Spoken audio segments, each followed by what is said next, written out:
Hi, my name's Rachel Geddes. I'm the autism practitioner for the Child Health and Disability team, and I'm also the training coordinator for neurodevelopmental difference in Highland. Alison Foote of the NAS has tasked me with the title Help, I've Got a Teenager. My reply was, yeah, help, I've got two. So let's have a think about what's changing in our children's lives and how we can support them to be the best that they can be. So, what's really happening during puberty? Even at my ripe old age, I can remember being a teenager, and the years between 14 and 16 were particularly tricky for me. In retrospect, looking back at it now, I can see that I had undiagnosed ECD. And that caused loads of problems for me in trying to find my place in the world. Where did I fit? How did I belong? Was I good enough? Type questions. And I think that those are questions that probably most teenagers ask themselves as they go through puberty, because it is such a confusing time. So new chemicals start moving around inside their bodies, and that's turning them from a teen into an adult with an adult level of hormones. This takes time and it takes patience and can be extremely challenging for any teenager, but even more challenging for a teenager who has some level of neurodiversity. So I have 15-and-a-half-year-old twins who are currently in the Nat 5 year. One of my twins is extremely neurotypical and my other twin is neurodiverse. How are we finding this? On an average day, reasonably okay. Do things go wrong? Yes, absolutely. But what I would say to you is that as the adults around these children, we need to remain strong, calm, in control, practical, and most importantly, we need to be one step ahead of them. We need to be prepared for what's coming, so we've already got the answers planned and in place. This is incredibly helpful, particularly for the kids who are neurodiverse. Okay, so this is one of my favourite memes. I use it a lot, so some of you might have seen it a lot. So when little people, and they are little people still as teenagers, I know they think they're adults, but they're not, they're little people, and they're overwhelmed by big emotions. It's our job to share our calm and not join the chaos. Conversation I've had a lot, particularly with my husband, is you are the adult. You cannot become the teenager. You can't get ingrained in this teenage angst, and we have to keep it real for them. So just a tiny bit of biology for you. I'm not going to go into vast details. I am not a biology teacher. But our brain releases a special hormone that starts the changes in puberty. It's called the gonadotropin releasing hormone, or GnRH for short. And when that reaches the pituitary gland, which is a pea-shaped gland that sits just under your brain, this gland releases into the bloodstream two puberty hormones. They are the luteinizing hormone, LH for short, and the follicle stimulating hormone, FSH for short. Guys and girls have both of these hormones in their bodies, and depending on whether you are a boy or a girl, these hormones go to work in different parts of their body.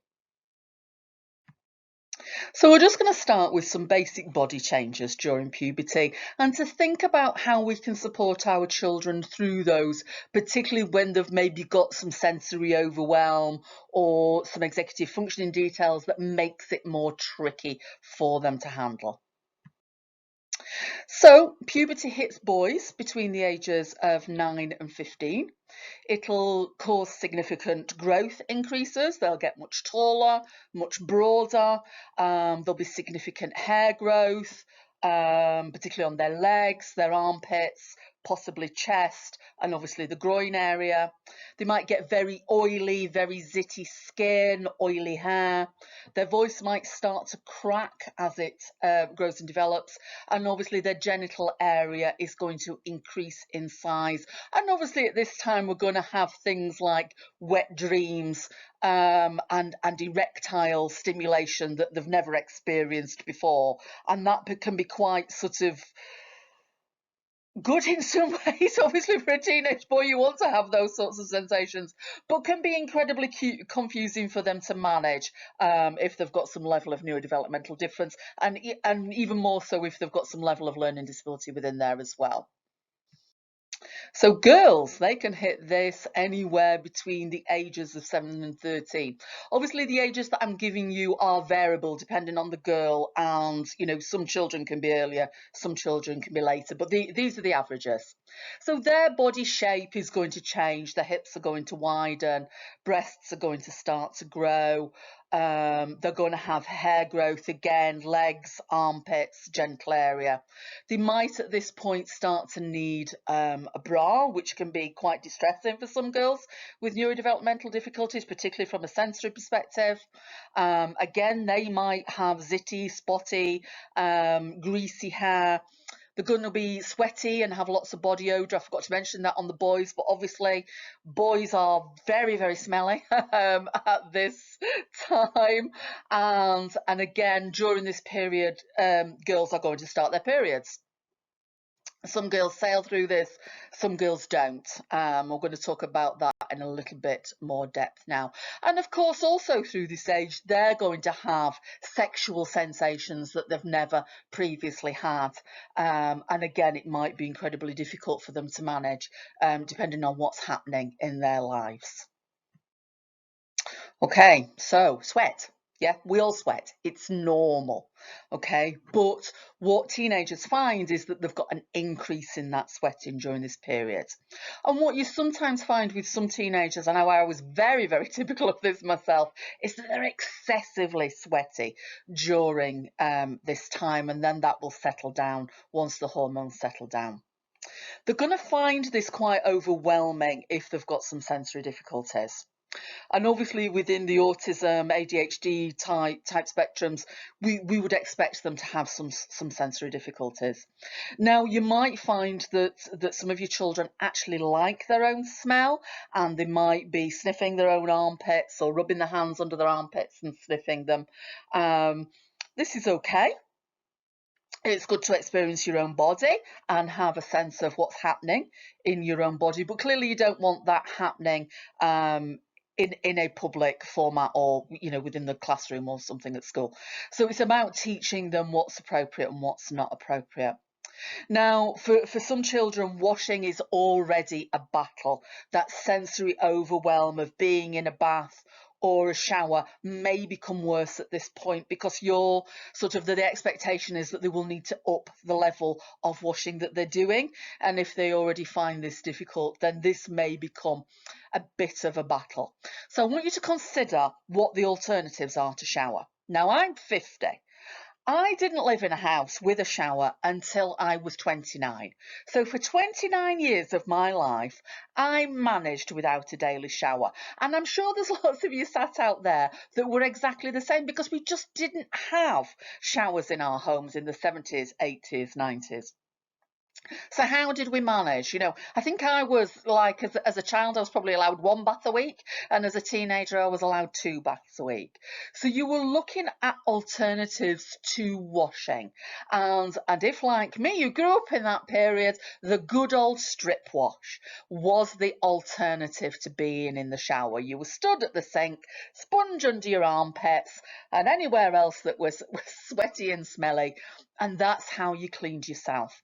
Now, if you have a child that really struggles with the shower, a strip wash might be a good alternative.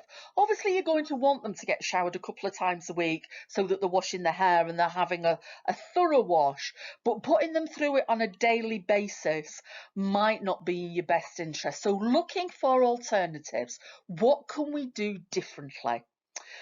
If you've got a child who's massively overstimulating by washing, and it causes a lot of distress, thinking about how can we maintain this on a daily basis without it becoming a daily battle.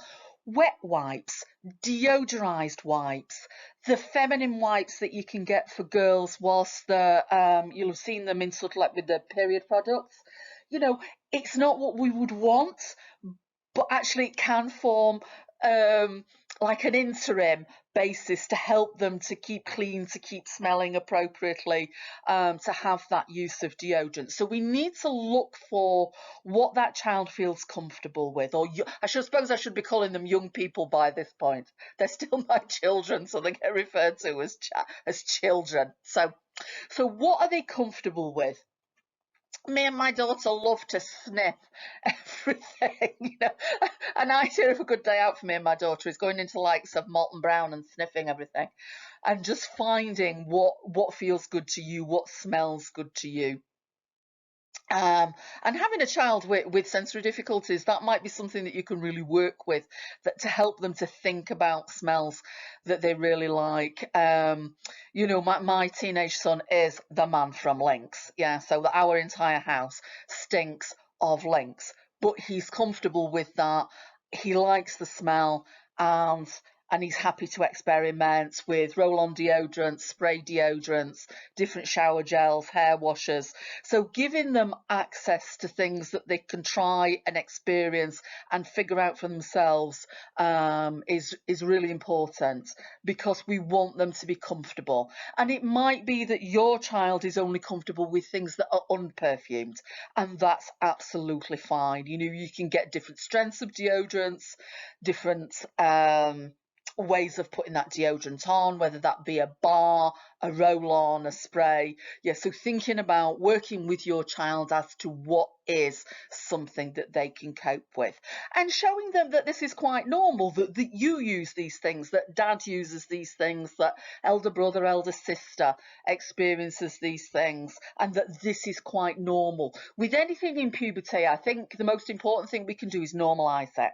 We've all been through this, we've all gone through this, we all have strategies to help ourselves. So being really open and honest about your own preferences helps them to see that this is quite normal.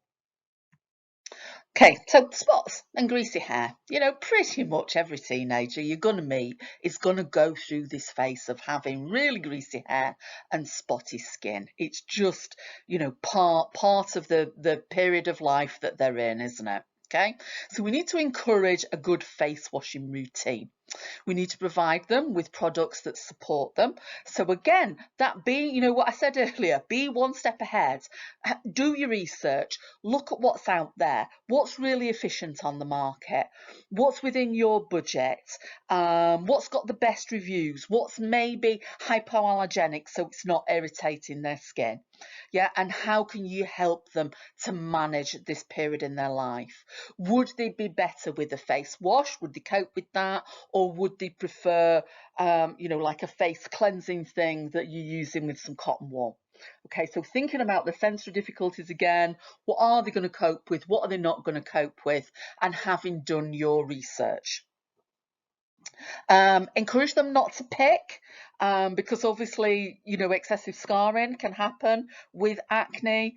Explain why and probably use some visuals, because it's quite hard when you're autistic or you have ADHD and you have those executive functioning difficulties. When mum says something, what does that really mean? How can I put that into practice? So help them to look at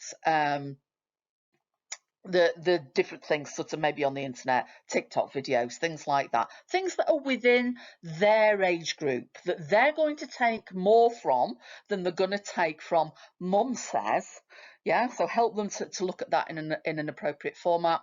Support them with a healthy diet. Now, I know this is a tricky one because by nature of the neurodiversity stuff, lots of our kids don't have a healthy diet. I would highly, highly recommend you look at micro supplements. Okay, so Dave Rex, our specialist dietitian, has a video on the Pines website all about nutrients and supplements and about how those can help you to support your teen through this period. I would highly recommend that you watch those videos, because I've certainly had significant success for myself, my own children, and the children on my caseload using some of these micro supplements to help them through this period of life. So I would highly recommend you have a look at that and think about what can I put in place to support my child during this time. Hair growth. We all get hairy, don't we?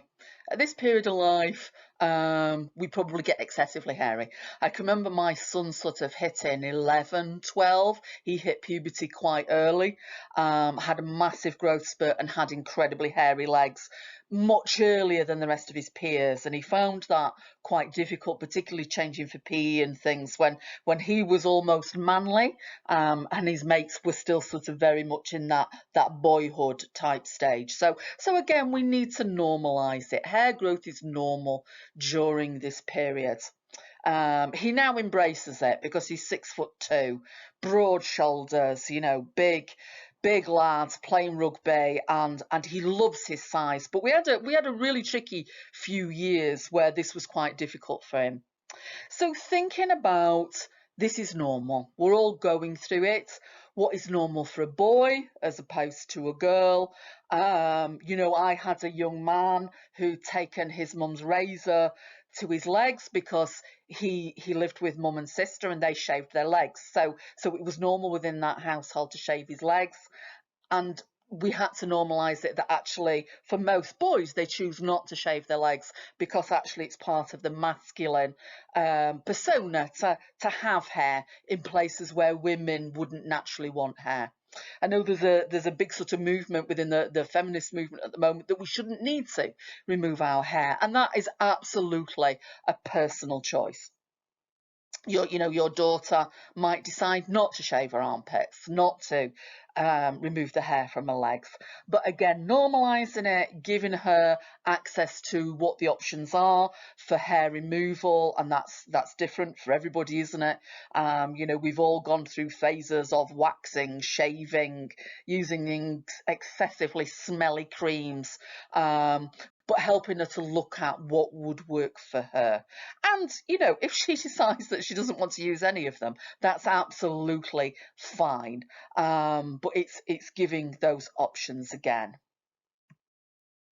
Okay, so for young men, their voice is going to change. So we need to explain to them why that voice is changing from a boy's voice into a man's voice. It's deepening. Again, that's part of the masculine persona. We need to embrace it. I know it's obviously my son's gone through this, and it is quite funny when the voice is breaking and cracking.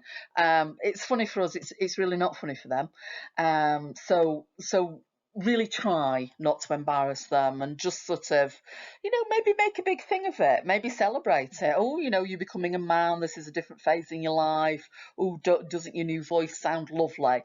So that you help them to accept it rather than see it as something that's a challenge.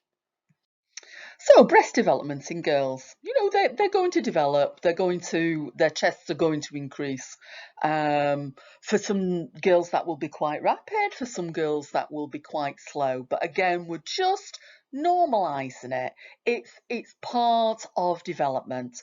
Discuss it before it happens. Help them to think about, at your age, these changes will start to happen. These are the things that we can do. I know my daughter went through sort of the pull-on bra top phase and then into a bra and then sort of different things. I can remember being horrified. I was the first girl in our class at primary school to need a bra. My breast development was massively ahead of everybody else's and has continued to be. Luckily, my daughter is not following in my footsteps. And look at the different options. There's so many different options out there now of what people would like, prefer, would feel comfortable in. Maybe if your child doesn't feel comfortable going into changing rooms in town, order lots of different alternatives on the internet. There's great tools out there for doing proper measurements. You don't need to necessarily go to Marks and Spencer's and get measured. There's some fantastic tools out there that talk you through how you need to do it. And there are so many different options out there nowadays. Find something that your daughter is really, really comfortable with. It doesn't have to be those tight backs and strong shoulders and what have you. It could be something that's very soft, that's very comfortable, that's pull on, that's got loads of stretch in it. I help them to consider their options of what they would prefer. And again, celebrate it as being, part of life, part of growing up. It's not a negative, it's a positive. I think if we make things negative. I can remember when I was a child, it was a negative. It was like, the boys in your class were always twanging your bra straps and things like that. They'd never get away with it nowadays. But it's part of growing up. It's part of the process and something to be celebrated. Periods. This is a biggie. Um, Obviously, for some girls, this is going to start quite early. They say that periods can start anything sort of from the age of 8 up to the sort of age of 16. So for some young girls, this is going to be very early. For some, it's going to be very late. Really do your preparation early. Have big discussions about this. Be really open and honest. Look at what products are on the market. Don't demonize it. In when I grew up, it was seen as being a real negative. People referred to it as the curse. Yeah, we know it's not pleasant. We're women of a certain age. We've been going through it for years. Yeah, it's not the highlight of your month, is it? But if we turn it into something really negative, then it becomes something to be dreaded in your girl's life, and that's really not a good place to be going from, particularly for a child with neurodevelopmental differences. So just normalising it, getting all the products out on the table and looking at them all. What would you like to try? What would you like to look at? This is what you might want to do as and when you start your periods. Look at it as being really natural, really healthy. There's some really good modules that you can do with young girls with periods that look at it as just being part of the natural process. I've recently done this with one of the young ladies on my caseload, and we did it prior to her starting periods. We knew it was possible. Sort of P6, P7, schools will start working around looking at menstruation and how it works and why it works, and looking at the real practicalities of why this is happening, so that shedding of the womb's lining, so you're not actually bleeding. Yeah, because if you think you're bleeding, you think that it's pain and that you're dying and things like this, and that it's a real negative. And looking at all the alternatives, because there's so many alternatives on the market nowadays of what you can use. You can get hypoallergenic pads that are maybe for girls that have got very sensitive skin. You could use period pants. You could use tampons for some girls if that's what they want to try. But obviously, it's looking at all of the alternatives for your daughter and helping her to see this as being very natural, very normal. It's just part of life. Maybe talking about your own periods, maybe saying to her, oh, I'm feeling a bit ratty today because I've got my periods, or I've got a little bit of tummy ache today because I've not got my periods.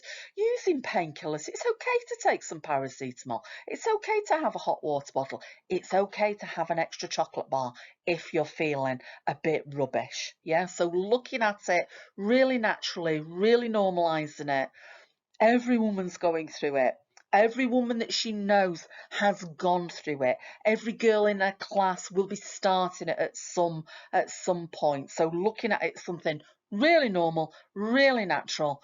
Yeah, do not make it something that we endure, because that's going to put it into this cycle of dread every single month. Masturbation. Yeah, this is probably a topic for a whole film on its own. But what I just want you to instill in your children is that it's normal. Yeah, everybody in the entire world masturbates. It's okay. It's not dirty. It's not wrong. You will not go blind. Okay. But what we want to do is keep it private. Yeah. And obviously, for some children, this is incredibly difficult due to their level of understanding, maybe from a neurodevelopmental difficulty or from a learning disability, and that they might be doing it in a public place. They might be doing it inappropriately. They might be rubbing themselves on bits of furniture. Okay. The amount of requests I get for social stories to stop children from masturbating, you would not believe. I probably get one a month. And every single month, every single request, I will go, no, I will not do a social story to stop a child from masturbating.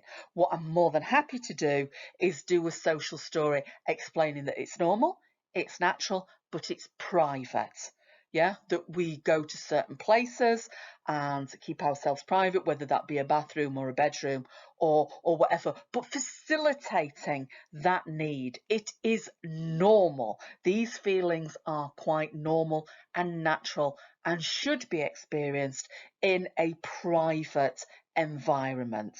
Okay, so talking about social stories, everything that we've gone through with regarding to changes in the body, you could be using social stories. You can be using strict conversations to help your children to investigate what needs to happen.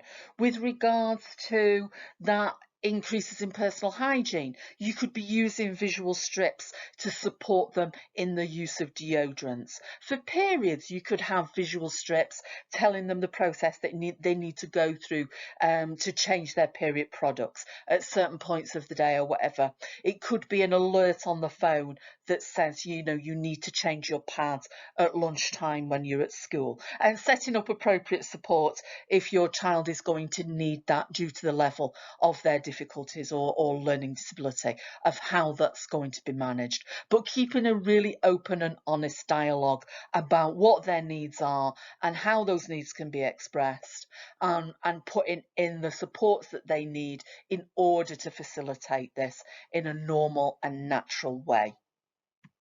Okay, so that's all the physical stuff dealt with. Now we're going to think about the brain. What is changing inside here as they grow and develop?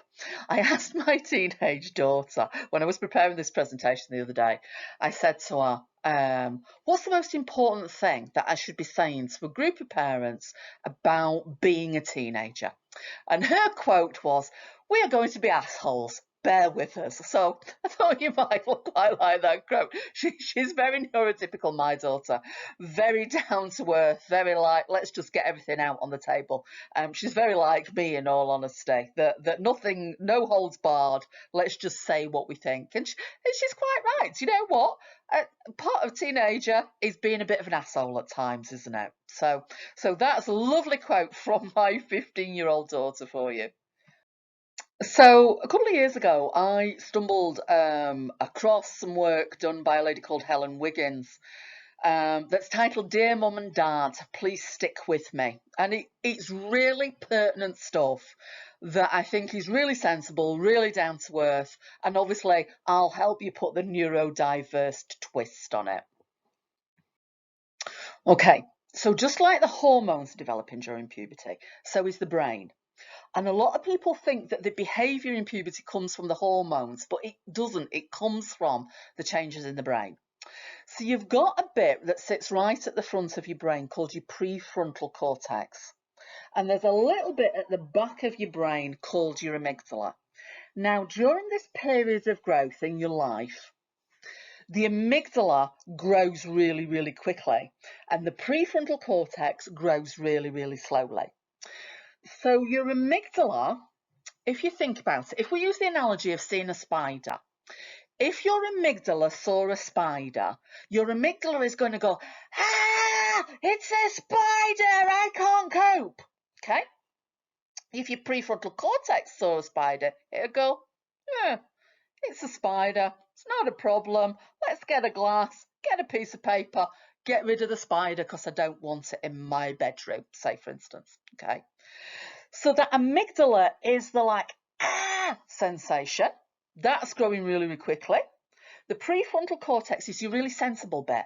Your sensible bit that rationalises everything and goes, woo, you don't need to worry. It's okay. We can sort it. These are growing at really opposing levels during this period of sort of teen up to about 25.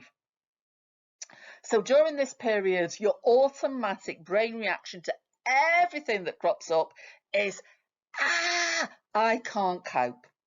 Because you're clearly not thinking straight during this section because this bit is growing really, really slowly.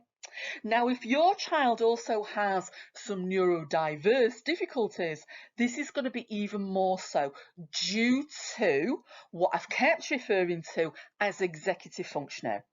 And your executive functioning is about your ability to stop, think, what will happen if. It's also part of your ability to plan, organise and sequence what needs to happen in your life.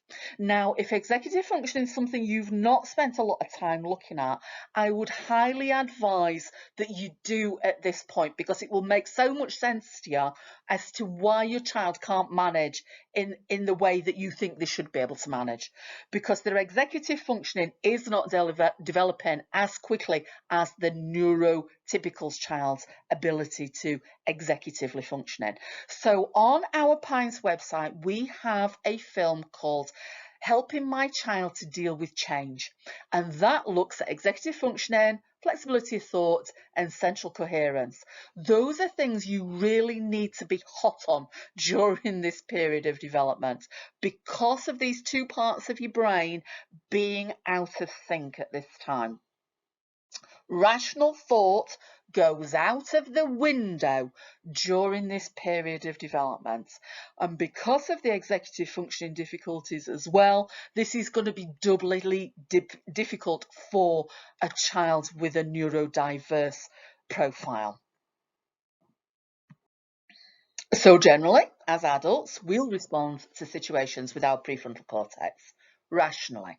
But teens are much more likely and inclined to respond with their amygdala emotionally. And when we ask, what were you thinking? Which I do at times say to my teens, what were you thinking? The answer is they weren't. You can't blame them. This is how the brain is growing and developing. They don't have any control over it. So actually they do things without thinking sometimes. And they get themselves into all sorts of scrapes and troubles and situations that you think, what were you thinking? Okay. The answer is they weren't. Okay. And it's your job as the adult, as the parent, as the carer, whatever your role is in that child's life, to help them through this period.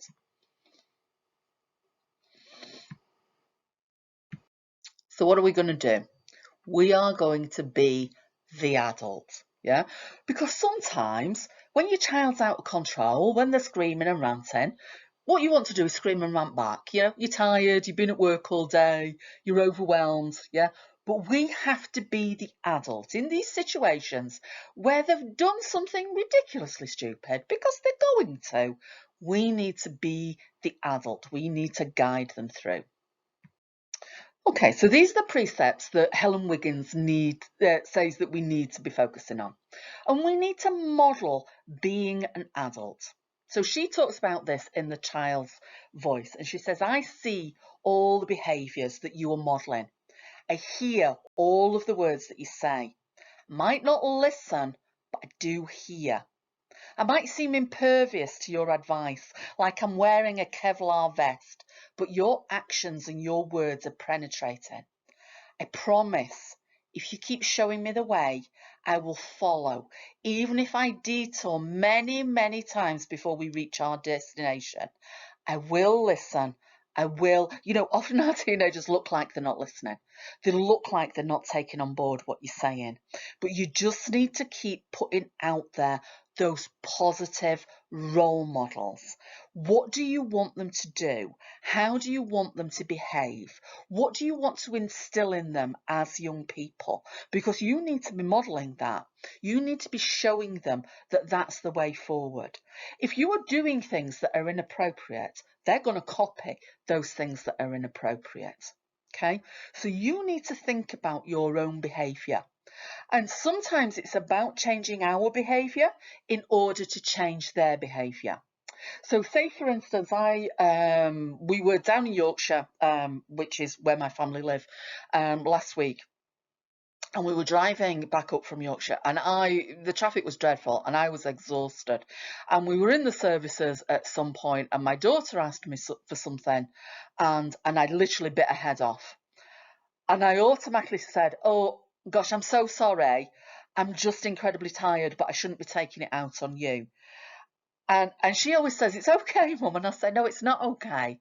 I need you to learn that I'm in control of my own actions, and that when I display an action that is inappropriate, that I'm willing to own up to that action and say, actually, what I did wasn't appropriate.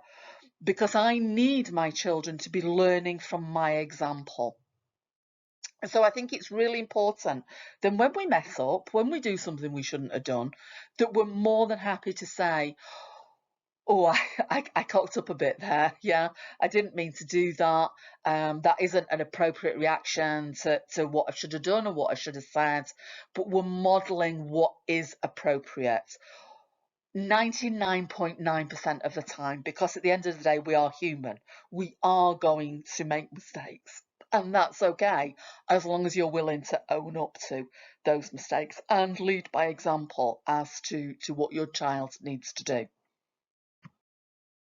Okay, so Helen also says that you need to let me to figure things out for myself. Now that's hard, isn't it? As a parent, we want to be the ones that are helping and supporting our children. But if you think about your life, where did you learn the most valuable lessons? And you learnt those lessons by the mistakes that you made. Now, again, in the child's voice, if you allow me to experience the consequences of my own actions, I'm going to learn from them. Please give me a little bit of a leash and let me know I can figure things out for myself. The more I do, the more confidence and resilience I will develop. Now, this is hard with any child, but if you've got a child with neurodevelopmental difficulties, as I have, it's about setting appropriate boundaries, but giving them the space to make those mistakes, because we learn from those mistakes. So we need to have boundaries in place. We need to have rules that we want them to aspire to, values that we want them to aspire to, and thinking about how we want them to behave. So say, for instance, last month, my daughter, her friend's parents were going away. She was staying in the house on her own, and she asked my daughter to go for a sleepover. Now, I discussed this with the other mum, and I was a bit like, oh my God, 15, this is really young to be in a house on your own. I'm not really sure I feel comfortable with this. And the other mum felt exactly the same, but she's got an older daughter, and she said, look, we have to allow them, we have to prepare them to make some mistakes, but we need to give them this opportunity so that they can prove to us that they can be trusted. So we put boundaries in place, we made some agreements with them, we said what was acceptable, what wasn't acceptable. So we set them up to succeed in that circumstance within set boundaries that we were comfortable with. Okay, and then we allowed them within that circumstance to figure the rest of it out for themselves. And they did. They had a fantastic night. They figured it out for themselves. They were absolutely exhausted the next day because they didn't go to bed. Yeah, so they've learned a lesson, but we all need to learn those lessons and figure it out for themselves. Okay, the reason I've used this picture is because I wanted to think about sometimes the use of social stories or the use of conversations, maybe even after things have gone wrong, to think about what could I do differently next time. Okay, so if you think about social communication for somebody who is neurodiverse, often their ability to understand the verbal message is delayed, but actually giving them that it visually really reinforces it for them. So it's the thinking about, okay, what could I do differently if this happened again? So all of the things that children and young people experience, things are going to go wrong. What would you do if this happened again? Let's think about putting things in place. So at the moment, I'm teaching my children all of the different things that they need to learn as an adult. So over the lockdown, we we did a big project. Easier with my daughter than it is with my son because of the neurodiversity, about being accountable for your own washing and putting your own washers on, and making sure you're then hanging things up and putting things in place. And this was a big learning curve for them. Sometimes it went right, sometimes it went wrong. Sometimes things have run in the wash, so you've ruined one of your favourite t-shirts, or you've put it on too hot a wash, so you've actually shrunk some stuff. But actually it's a learning curve. What would you do differently next time? That's just sort of a random example of something practical. But emotionally, if you've got yourself into a situation where you've said something to a friend, your friend's misinterpreted, or you've said it in a negative way, how do you get yourself out of that situation? How can you make recompense? How can you put things right? Is a really good learning curve for young people, and just as much so for a neurotypical child as it is for a neurodiverse child. You know, these social communication elements as a teenager become more and more complicated. How do we help them to succeed? How do we help them to know what can be said, what can't be said, what might be misinterpreted? And how do you keep those rules of maybe a friendship? What is a friendship? How do we help them to succeed in those circumstances, and putting things in place to help them to understand what can and can't be done? So Helen goes on to say that we should be really honest and we should tell them about the crazy things. So in the child's voice, I want you to tell me the stories of the crazy things you did as a teen, what you learned from it. Then I want you to give me the space to do the same. That's scary, isn't it? Yeah, I maybe don't want my teens knowing some of the stuff I got up to as a teenager, but I might give them sort of an edited version. Yeah, so I'm going to be honest to a point, but I don't want to put everything out there. But certainly, you know, I've been able to say to my teens, oh, God, yeah, I experienced that. This is what I did wrong. This is how I put it right. Yeah, so we're sharing that experience, because sometimes I think young people look at us and they think that we've got it all sorted out and we've got it all organized and planned, and we're somehow like perfect. And I think by sharing with you teens that actually I'm far from perfect, and I've made mistakes and I've gone wrong, and this is what I've done to put it right, and this is what I learned.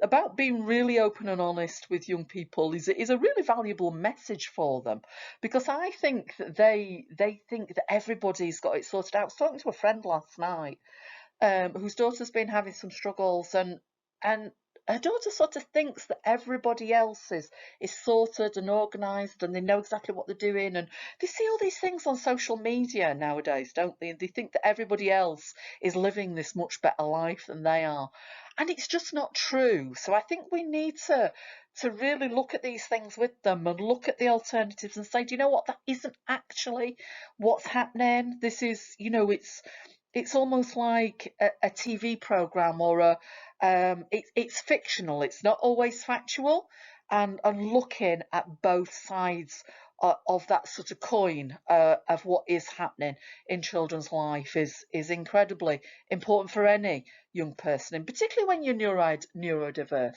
and sort of helping them to look at role models of other young people who are maybe neurodiverse, or adults who are neurodiverse. And my son's got DCD and he plays rugby, and he follows another rugby player who's also got DCD, who plays in the sort of Scottish leagues, and that's given him a really good boost to know that actually, you know, this is possible, and there are other people out there who've had these same struggles that I've had, and they've succeeded, um, but not sort of making it out that everybody's perfect, because we're just not. Perspective is a wonderful thing, isn't it? We don't always have the same thoughts, the same opinion, and the same perspective as other people. If you can see from the diagram that I used, these people are both right, but they've got different perspectives. Just because you are right does not mean that I am wrong. You just haven't seen life from my side of the table. This is really, really tricky for young people, and even more tricky for young people who are neurodiverse due to the executive functioning problems, which is why I really want you to investigate that a little bit further if you haven't already. Because being able to see somebody else's opinion, somebody else's side of the story, it is really difficult, but it's really, really important. So again, Helen says in the child's voice, keep reminding me of the big picture. I will roll my eyes at you and make all sorts of grunting-like sounds. I will let you know in no uncertain terms that you can't possibly understand what I'm going through. But I'm listening. I really am. It's hard for me to see anything beyond the weeds that I'm currently mired in.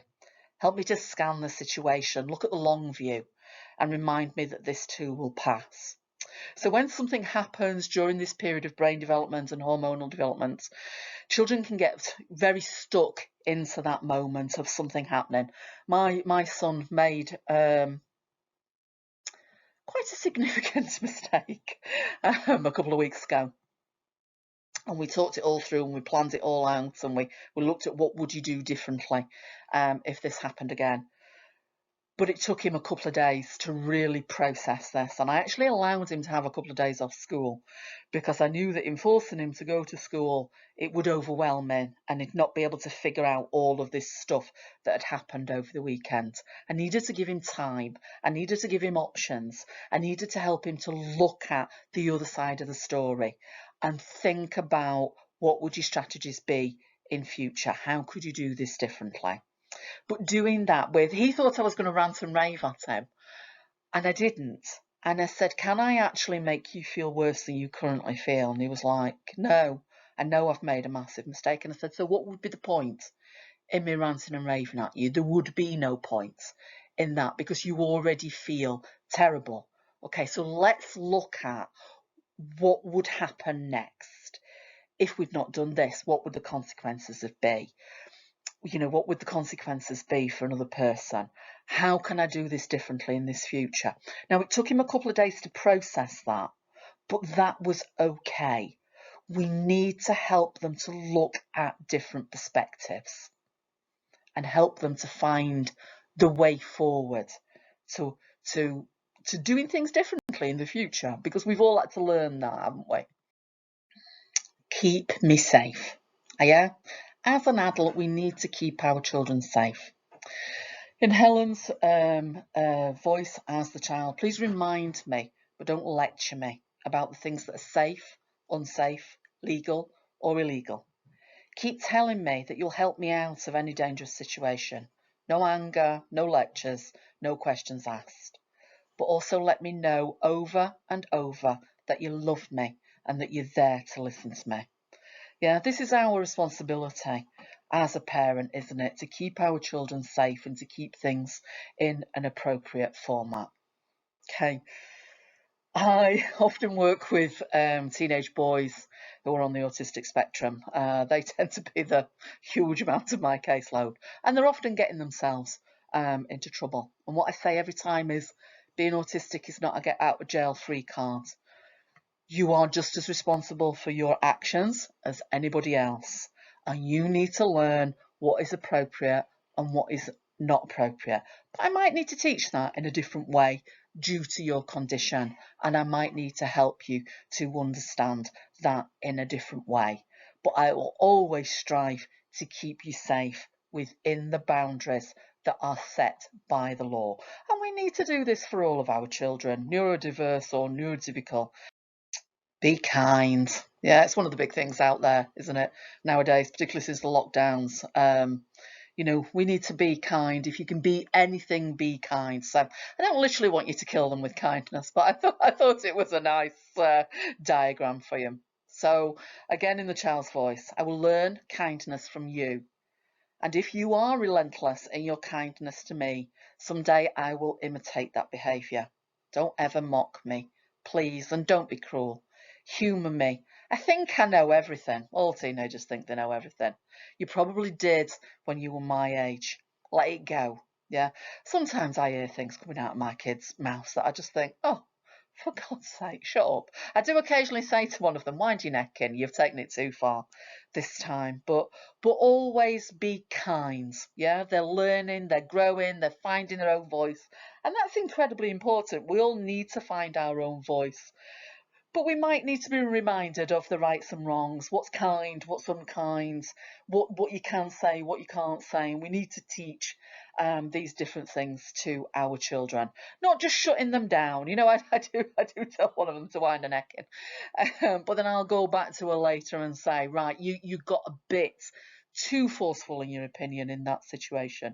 You need to think about other people's perspectives, what they're thinking and feeling, and helping her to figure that out, because She's a she honestly she is very like me, but she does take it a little bit too far at times. But that's part of her growth, part of her development.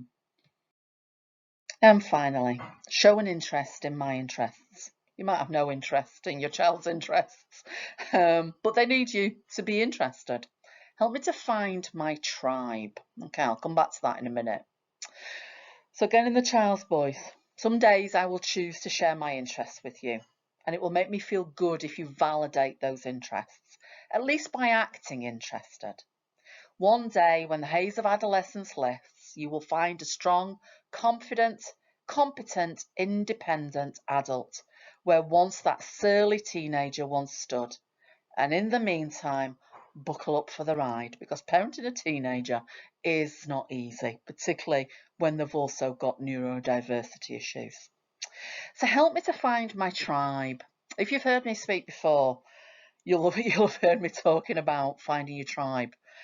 And I think finding your tribe is incredibly important because we all need people who are on the same wavelength, who get where we're coming from, who understand our perspective, who understand our passions and our interests and our ways of being. And I think this is incredibly important for young people in that we help them to find that tribe. I can't underestimate how important rugby has been to my son, how confident building it's been, how it's improved his self-esteem, how it's helped him to be a better person because he's found his tribe of where he belongs. And that tribe can be anything. It doesn't have to be a sport or a special interest. It just needs to be something that makes that child's heart sing. I've had numerous conversations over the years with many different young people with different levels of neurodiversity. And I was taught an incredibly good lesson probably about 8 years ago by a young man on my caseload, because I was trying to instill in him what's important to me with regards to friendship, of that a friend was somebody that you were in the same room with and that you were having dialogue. They lived in the same town and you met them on a regular basis. And he had friends all over the world through a digital platform of a game that he was playing. And he said to me, why are you trying to make me be like you, Rachel? I'm not like you. I've got friends all over the world and I have great fun with those friends through a headset. I don't need to be sat in the same room as them. What they give me is what you think I should be looking for in a different format, and I don't need it in the same format as you. And it was massive for me. And I think about him often because he taught me some very, very valuable lessons into what I see as being valuable. He didn't see as being valuable. And what he saw as being value at that point, I didn't put enough value on. But now I do. I see the value in what he was saying and where he was getting his, what we refer to as positive strokes. We all need people to validate us as being people. We all need people with the same interests and the same passions and the same interests. And what that might look like for me might not look in the same way for a person who is neurodiverse. So to use an example of a young lady I've been working with over the last year, she's absolutely passionate about trains. Now, that's quite an unusual interest for a teenage girl, but it's her interest. Yeah, so what I need to do is I need to get on board with her interest and get engaged in her interest. And we've had some wonderful conversations about trains and about train routes. And I've no interest in trains, but she has. And it validates her as a person by me showing her an interest. And what we're currently doing with that young lady is helping her to find ways that she can expand that interest, but also keep her safe within that interest, because she was talking to people on trains that were possibly not quite appropriate, and was actually getting on trains without paying for train tickets. So we're doing a piece of work at the moment about how she really runs with this interest and builds this interest and gets the best out of this hobby and interest for her, but in a safe way. And that's what we need to do for all children. What might interest you might not interest your child. What will interest your child might not interest you. And we need to validate all of the different interests that people have, and we need to validate the different modalities of how you can engage in interests in the 21st century, because they're not in the same way that we might think that's building a friendship. But having a tribe is so important. Having people that you can talk to about the things that are meaningful to you is so important. So helping young people to follow their passions, follow their interests, and get the best out of their life will be so reinforcing and so confidence building and so self-esteem building for your young people, that it is the best thing that you will ever do for your child, is supporting them in those hobbies and interests and the way that they want to live their life. So thank you for listening today. We are going to run some Q&A sessions on Help Me, I've Got a Teenager.